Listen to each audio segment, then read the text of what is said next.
चरणकमलचिन्मकरन्दाय भक्तजनमानसनिवासाय श्रीरामचन्द्राय विश्वसर्गविसर्गादिनवलक्षणलक्षितम् श्रीकृष्णाख्यं परं धाम जगद्धाम नमामि तत्। मनोजवं मारुततुल्यवेगं जितेन्द्रियं बुद्धिमतां वरिष्ठं वातात्मजं वानरयूथमुख्यं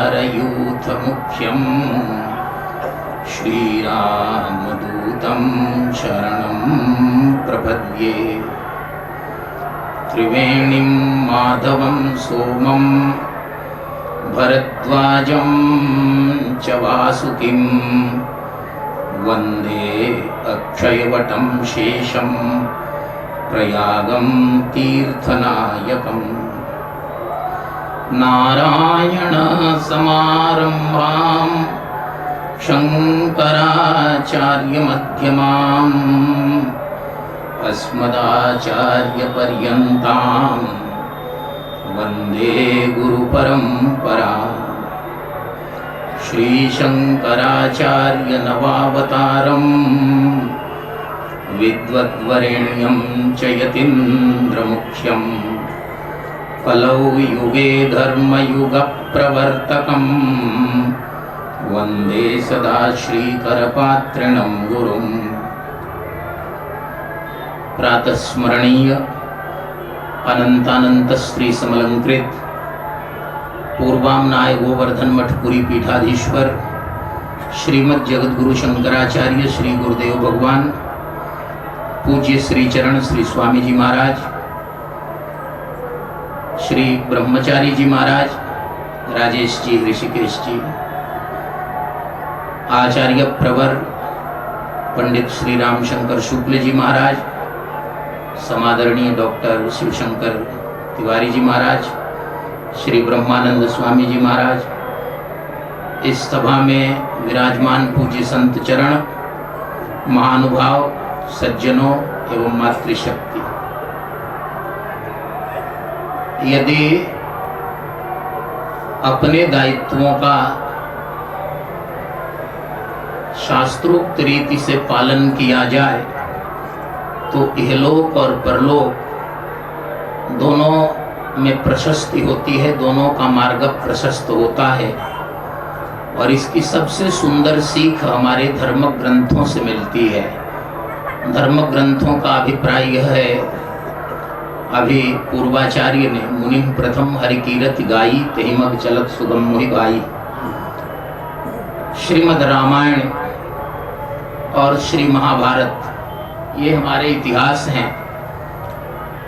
इतिहास पुराणः वेदानां पंचमो वेदः, ऐसा भगवान वेदव्यास का वचन है, श्रुति का वचन है। स्वयं श्रुति ने इस बात की उद्घोषणा की है कि इतिहास और पुराण वेदों के भी वेद हैं। श्री हनुमान जी महाराज किस प्रकार ऋग्वेद में, किस प्रकार यजुर्वेद में, किस प्रकार सामवेद में, किस प्रकार अथर्ववेद में, किस प्रकार वेदांगों में दक्ष हैं, और उसके बाद किस प्रकार लंका दहन उन्होंने किया, इसकी अत्यंत सुंदर प्रस्तुति श्रीमद् रामायण के माध्यम से हमें सुलभ होती है। और किस लिए सुलभ होती है? हमारा भी ध्यान पहले नहीं जाता था। हमारा ध्यान ही कैसे जाए? बिनु गुरु होई कि ज्ञान, ज्ञान की होई विराग बिनु, गावई वेद पुराण, सुख की लही हरि भगति बिनु। परम पूज्य गुरुदेव भगवान ने बताया, सबको बताया, लेकिन मुझे विशेष बताया। उनके श्री चरणों की कृपा से उनका अत्यंत सटीक मार्गदर्शन एकांत में जब सुलभ हुआ कि कथा का क्या अर्थ है, मैं नहीं समझता था। कथा का अर्थ भी हम लोग कालक्षेप में ही ले रहे हैं। एक था राजा, एक थी रानी, दोनों मर गए, खत्म कहानी। बच्चा जब सोता नहीं था, छोटे बच्चे पुराने जमाने में बड़े उपद्रव करते थे, रोते थे रात में भी। कभी कभी ट्रेन में ऐसा होता है, छोटे बच्चे रोने लगते हैं तो हम और शिव शंकर जी कभी कभी साथ में यात्रा करते हैं तो ये बड़े चिढ़ते हैं।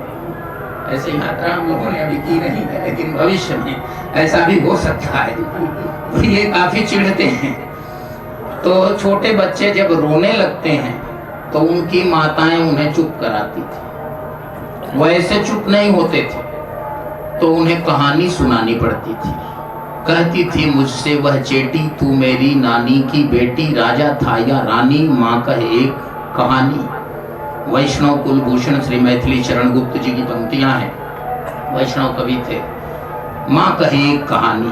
पुराने बच्चे माँ से कहानी जरूर सुनते थे और आज के छोटे बच्चे माँ पिता से उनका एंड्रॉयड फोन जरूर कुछ देर के लिए लेते हैं। दोनों में अंतर पीढ़ी का, जनरेशन का, ये उसके एडवांस होने का ये प्रमाण है। तो कथा का अर्थ भी हमारे लोग यही समझते हैं कि गंगा जी में स्नान कर लिया, बैठकर कुछ देर कथा सुन ली। और कथा किस प्रकार कहानी है, जैसे कहानी उपद्रवी या ऊधम कर रहे बच्चे को सुला देती है, वैसे ही हमारे बहुत सारे लोग थक जाते हैं, नहा कर आते हैं, बैठकर कथा सुनते हैं तो धीरे धीरे जाता ही नींद जुड़ाई वही सोने भी लगते हैं। 2-4 झपकी तो लग ही जाती है। ये कोई आज की बात नहीं है, बहुत पुरानी बातें हैं। भगवान शिव कथा सुना रहे हैं और जगदम्बा पार्वती को झपकी आ गई। अब भगवान शुकदेव ने उस पूरी कथा को ग्रहण किया, नहीं तो वहां श्रोता और वक्ता एक ही थे। यहाँ तो बहुत है, 2-4 सो भी जाए तो कोई हर्ज नहीं है, लेकिन जहाँ एक ही दोनों हैं वहां यदि एक भी सोया तो काम गड़बड़। एक ने कहा कि महाराज आपकी कथा में मैं सो गया था, तो वक्ता ने कहा कि कोई बात नहीं, बीच में मैं भी सो गया था। दोनों सो रहे थे। गर्मियों के दिनों में ऐसा हो ही जाता है। तो गुरुदेव भगवान ने बताया कि कथा भी सुलाती है क्या। हमने पूछा, प्रार्थना की कि कथा जगाती कैसे है। प्रश्न तो यहाँ है ना, दोनों में कितना बड़ा अंतर है। कथा को हमने सुलाने वाला समझ लिया और उसी रूप में उसका उपयोग कर रहे हैं। यस्य भावना यादृशी सिद्धिर्भवति तादृशी। इन समस्त साधनों का, आध्यात्मिक साधनों का, उपकरणों का जिस भाव से हम उपयोग करेंगे वैसी ही सिद्धि होगी। महाराज श्री ने कहा कि देखो, संपाति ने अधिकार वाणी से बता दिया, उसके पास दृष्टि है। हमारे पास शास्त्रों में लिखा है कि 3 के पास दृष्टि होती है। पहला गिद्ध है, गृद्ध, उसकी बड़ी अपार दृष्टि है, दूरदृष्टि, क्योंकि दूर से उसे देखना है ना। हम देखें तुम ना, मैं देखूं तुम ना, गीध है दृष्टि अपार। वानरों से संपाति ने कहा कि मैं यहाँ से बैठे बैठे देख रहा हूँ और तुम नहीं देख सकते। कुछ वानर मचल गए, उन्होंने कहा कि हम क्यों नहीं देख सकते और आप देख सकते हैं। तो संपाति ने कहा गीध ही दृष्टि अपार, वानर को अपार दृष्टि नहीं है, इसलिए शाखा ते शाखा पर जाए। लेकिन गिद्ध जो है यहाँ से बैठे बैठे पूरे शिकार को देख लेता है। दृष्टि तो गिद्ध के पास है। और गिद्ध के अलावा इसलिए जितने गिद्ध हैं वो सब अपनी दृष्टि वहीं से जमाए रखते हैं, कहां से क्या है उनका निशाना कभी चूकता नहीं। दूसरी दृष्टि होती है वृद्ध की, जो कुल वृद्ध हैं, अपने परिवार के, समाज के जो वयोवृद्ध हैं। लोग समझते हैं कि ये तो इनकी तो आयु अधिक है, पता नहीं क्या क्या समझते हैं, सोचते हैं, लेकिन असली वही भागवत जी में लिखा है कि वसुदेव जी ने नंद बाबा से कहा कि महाराज आपने भोजराज कंस का टैक्स दे दिया, हमारी आपकी भेंट हो गई, अब नेह स्थेयम बहुतिथम संत्युत्पाताश्च गोकुले, यहाँ बहुत देर तक मत रुकिए क्योंकि गोकुल में बड़े बड़े उपद्रव होने वाले हैं। नंद बाबा ने मन में सोचा कि मैं गोकुल में रहूंगा तो उपद्रवों को कैसे रोक पाऊंगा। फिर बाद में वसुदेव जी ने समझाया, नंद बाबा को ध्यान आया कि इसमें किसी वृद्ध के रहने मात्र से, महाभारत का एक वचन है जो संसद की दीवार पर लिखा है और अटल जी कई बार अपने भाषणों में उसका उपयोग करते थे कि वह सभा सभा ही नहीं है, वह परिवार परिवार ही नहीं, वह समाज समाज ही नहीं है जिसमें वृद्ध न हो और वृद्ध की बातों का आदर न हो। ये आवश्यक है। तो दूसरी दृष्टि है वृद्ध की और तीसरी दृष्टि है सिद्ध की। जो सिद्ध हैं वो दूरदर्शी होते हैं, जो वृद्ध हैं उनके पास अनुभव की दृष्टि है और जो गिद्ध हैं उनके पास आवश्यकता शिकार की दृष्टि है। अब बता दिया संपाति ने कि सीता वहीं बैठी है। कहाँ बैठी है?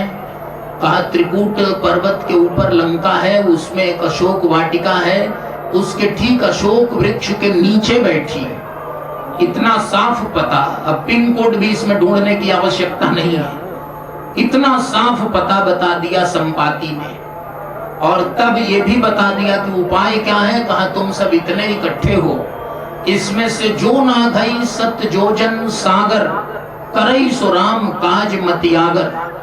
100 योजन सागर का जो लंघन कर जाएगा उस पार चल जाएगा, जो लांग कर इसे पार कर जाएगा। ये बीच में भव सागर तो है, इसे पार करना पड़ेगा। तो वो भगवान श्री रामभद्र का काम करके आएगा। नागर माने चतुर, वही चतुर है। अपने मन से तो सब चतुर है, हम आप विशेष, लेकिन जो उधर से पार करके आएगा तो वो जो है असली चतुर माना जाएगा। अब कुछ लोगों ने इधर से बोली लगानी शुरू की, जैसे कोई टेंडर हो रही हो। अंगद कहे जाऊं मैं पारा, लेकिन जी संशय कछु फिरती बारा। पूरी रामायण में नहीं कहूंगा, पूज्य गुरुदेव भगवान बैठे हैं, लेकिन आपने तो जितनी जल्दी सुंदरकांड को लंका कांड तक पहुंचा दिया कि मेरा भी मन बेचैन था, लेकिन मैंने अपनी स्पीड रोकी है। मौका मिला तो कल भी, लेकिन कल कहीं विषय बदल ना जाए, ये भी है। तो हाँ, विषय करण सुरजीव समय था, सकल एक सचेत था, तो सचेत रहते हम लोग इस विषय में। निवेदन कर रहा था, जाम्बवान ने कहा कि कौन उस पार जाएगा, तो अंगद जी ने कहा कि मैं जाऊंगा लेकिन आऊंगा नहीं। जाम्बवान ने कहा कि नहीं नहीं, कितनी बड़ी राजनीति है, वृद्ध की क्या जरूरत है। वो कह रहे हैं कि आप यदि जाएंगे और उधर से सकुशल आएंगे तब भी आपको मैं जाने नहीं दूंगा। पठई किमि सबही करनायक, कितनी बड़ी राजनीति है। वो कहते हैं कि पहले अपने नेता की रक्षा करो, दुर्ग की रक्षा करो। यहाँ क्या है, जो समर्थक है वो फेरे में है कि नेता ही आगे झोंक जाए, उसकी वो समाप्त हो जाए, हमारे लिए रास्ता क्लियर हो जाए। लेकिन रामायण की कितनी बड़ी नीति है, जो हम में पूज्य है, जो वरिष्ठ है, जो अभिषिक्त है, जो प्रतिष्ठित है, जो हमारा नायक है, उसकी हर हालत में रक्षा होनी चाहिए। तद वक्तारम मवत, भगवती श्रुति कहती है। वक्तारम नेतारम सब एक ही तो हैं। हमारे गुरु की रक्षा हो, हमारे नायक की रक्षा हो, हमारी नीति की रक्षा हो। पठई किमि सबही कर नायक। जाम्बवान जी श्री ब्रह्मा जी के अंश हैं। अब उनके पास बुद्धि और उनके पास धर्म और उनके पास नीति कितनी होगी, इसकी कल्पना ही काफी है। दूसरे ने कहा कि महाराज 90, तीसरे ने 80, चौथे ने 70, ऐसे करते करते 10 योजन तक आ गए। इस डाल से उस डाल जाने वाले वानर उसमें नहीं थे। 10 योजन 20 योजन कम से कम जाने आने वाले थे, कुछ उसमें बल वाले थे। जाम्बवान ने कहा कि अब तुम लोग बंद करो, जो असली जा सकता है वो कुछ बोल ही नहीं रहा है। अब सब देखने लगे कि कौन जा सकता है और बोल नहीं रहा है। तो देखा कि श्री हनुमान जी महाराज जप कर रहे हैं। यहाँ भी बड़ी प्रसन्नता हो रही है, सब लोग जप में लगे हैं। तो ये एक बड़ा सुंदर दृश्य है। श्री हनुमान जी महाराज जप कर रहे हैं, जाम्बवान जगा रहे हैं। इतनी बड़ी आपत्ति है, 1 महीने का समय सुग्रीव ने दिया है, यहाँ 2 महीना होने वाला है। और संपाति ने पता बता दिया, अभी तक अंधेरे में भटक रहे थे। लेकिन कैसे प्रकृति साथ देती है। गुरुदेव बार बार कहते हैं कि अधिदैव मंडल साथ देता है। गोस्वामी जी की पंक्तियां हैं विनय पत्रिका में कि जो ही पंथ चले मन लाई, तो हरि काहे न होई सहाई। सन्मार्ग पर मन लगाकर यदि सही अर्थों में हम चलने लगे तो भगवान आगे बढ़कर हाथ बढ़ाकर हमें खींच लेते हैं। वानरों को भूख प्यास लग रही है तो स्वयं प्रभा तपस्विनी की गुफा में जाते हैं, और उसने सब कुछ करने के बाद कहा कि आंख मूंद लो। कभी कभी आंख भी बंद करने पड़ते हैं। जीवन की यात्रा में ऐसे कई क्षण आते हैं, ऐसे कई अवसर आते हैं, ऐसे कई देवी देवता आ जाते हैं, ऐसे कोई सदगुरु मिल जाते हैं जिनके सामने आंखें खोलना समझदारी नहीं है। आंखें मूंद लो। स्वयं प्रभा तपस्विनी ने वानरों से कहा, वानर बड़े चंचल हैं, एक आंख मूंदे तो दूसरा खोल दे। उसने कहा सब बंद करो। सबने मान ली बात, और जब आंखें बंद हो गई तो कहा अब खोलो। जब आंखों को खोला तो देखा कि सागर के तट पर अब एक आध उसमें भी, यहाँ तो हर काम में 2-3 व्यक्ति निंदा करने वाले मिल जाएंगे। 2-4 कहने लगे कि हम कह रहे थे कि आंख मत मुंह दो, आप देखो ये सागर के तट पर पहुंचा दिया, अब आगे डूबना है, कूदना है, मरना है, कुछ और बचा नहीं है। वहां तो कम से कम कंदमूल फल की व्यवस्था थी, यहाँ क्या है, बालू है, पानी भी नमकीन किसी काम का नहीं। तब तक उधर से संपाति आ गया। अब डबल संकट। उसने कहा कि आज तो विधाता ने बहुत आहार दिया, कितनी धृति की, कितने धैर्य की आवश्यकता है। अब वानरों ने कहा कि रही सही कसर, समुद्र में कूदने की भी जरूरत नहीं है, खा जाएगा कच्चा ही। कह रहा इतने वानरों को भी, ये सब विशालकाय वानर हैं, इनको संपाति कह रहा है कि आज विधाता ने कुछ दिनों के बाद भोजन दिया है, पुराना व्रत इसका आज टूटने वाला है। हम तो गए काम से, पता नहीं किस मुहूर्त में निकले थे, लेकिन धैर्य है।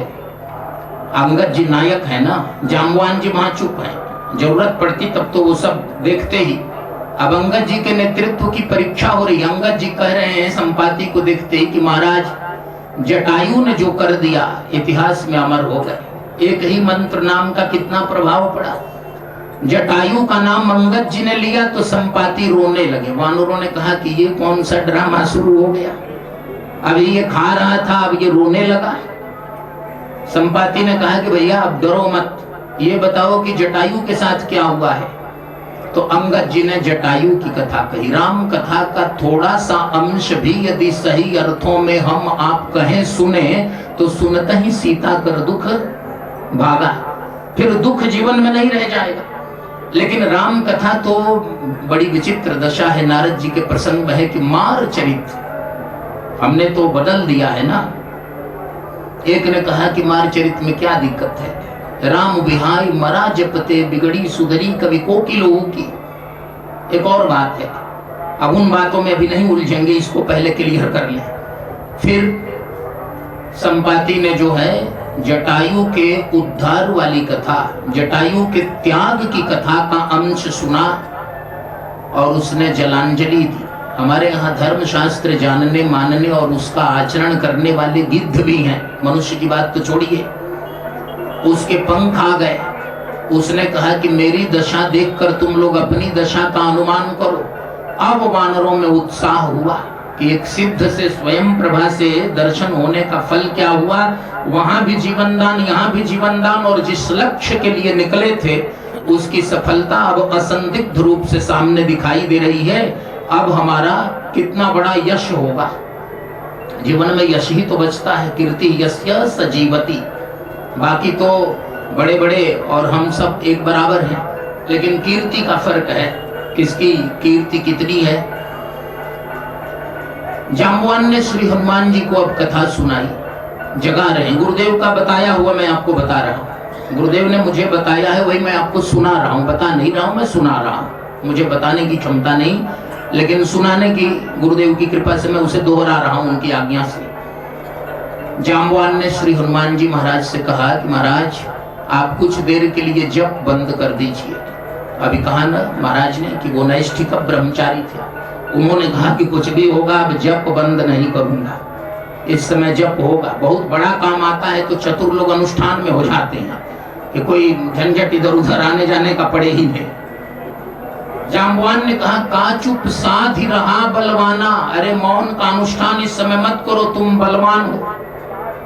अब यहाँ किसी बेवकूफ को भी बलवान कह दिया जाए तो उछलने लगेगा, लेकिन ये तो सही में बलवान है, ज्ञानी नामक ग्रगण्यम है।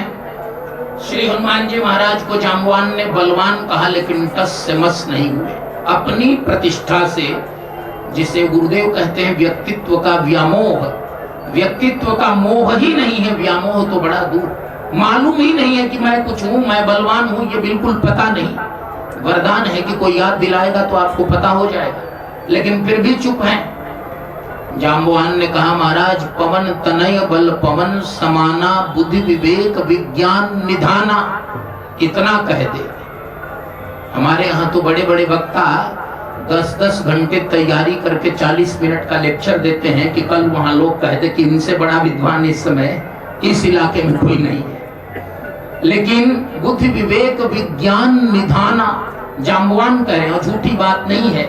महाराज ने थोड़ी देर पहले कहा ना भगवान श्री रामभद्र लक्ष्मण से कह रहे, हनुमान जी का प्रवचन सुन रहे हैं और लक्ष्मण से चर्चा कर रहे हैं, हनुमान जी को सुनाते हुए पब्लिकली बोल रहे हैं, सार्वजनिक रूप से बोल रहे हैं। बहु व्याहरता ने न किंचित अपशब्दितम, इतनी देर तक इसने भाषण किया लेकिन न किंचित अपशब्दितम। तो प्रशंसा स्वयं श्री रामभद्र ने की है, अब जाम्बवान कर रहे हैं, लेकिन उस प्रशंसा से भी श्री हनुमान जी महाराज प्रभावित नहीं होते, फिर भी चुप है। उसके बाद फिर जाम्बवान ने तीसरी बात कही, कवन सुकाज कठिन जग माही, जो नहीं होई तात तुम पाही। ऐसा दुनिया में कोई काम नहीं जो तुमसे ना हो, फिर भी चुप रहे। इतने पर भी कोई हलचल नहीं हुई, लेकिन अब कथा आती है। राम काज लगी तव अवतारा, बस इतनी एक अर्धाली में कथा सुनाई और इसका प्रभाव क्या हुआ? अयोध्या कांड की पंक्ति है, मंत्र सबीज सुनत जनु जागे। भरत जी राम से मिलने की बात कहते हैं तो सारे अयोध्या वासियों में एक विचित्र स्फूर्ति आ जाती है। ये बीज मंत्र है। कथा क्या है? बीज मंत्र है। श्री हनुमान जी महाराज ने जो सुना कि राम काज लगी तव अवतारा, मौन अपने आप टूट गया, जब अपने आप समाप्त हो गया और सुनते ही भयउ पर्वताकारा। अब श्रोता जो है वो अकेला श्रोता पर्वत की आकृति में आ गया, वक्ता छोटा ही रह गया और श्रोता जो है कनक बरन तन तेज बिराजा, मानहु अपर गिरिनकर राजा। वक्ता कथा कह रहा है और श्रोता क्या कर रहा है? सिंहनाद करि बारहि बारा, लीलहि नाघौ जल निधि खारा। जाम्बवान ने कहा कि भाई हमने तो तनिक कथा सुनाई, उसका ये परिणाम है, पूरी कथा सुना देने पर क्या होगा? और पूरी बात आप जानते हैं, जिसका आपने निर्देश किया। जगदम्बा सीता से कहा कि आप मेरे साथ चलिए, उन्होंने कहा नहीं, ये रामायण होनी चाहिए और रामायण तब होगी जब भगवान श्री रामभद्र यहाँ आएंगे। और जाम्बवान से, जगदम्बा सीता के पहले जाम्बवान से श्री हनुमान जी महाराज ने कहा कि महाराज चिंता मत कीजिए, सहित सहाय रावण ही मारी, आनो यहाँ त्रिकूट उपारी। जामवंत मैं पूछूं तो ही उचित सिखावन दीजो मोही। जाम्बवान ने कहा इतना करहूं तात तुम जाई, सीता कई सुधि प्रभु ही सुनाई। महाराज इससे क्या होगा? कहा इसी से सब कुछ होगा।